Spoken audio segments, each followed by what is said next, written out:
கை வீசு. கடைக்கு போகலாம், கை வீசு.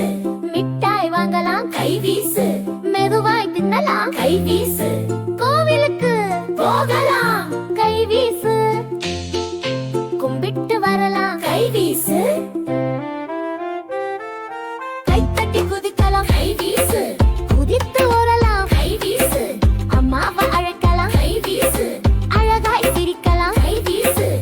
கை வீசம்மா, கை வீசு. கடைக்கு போக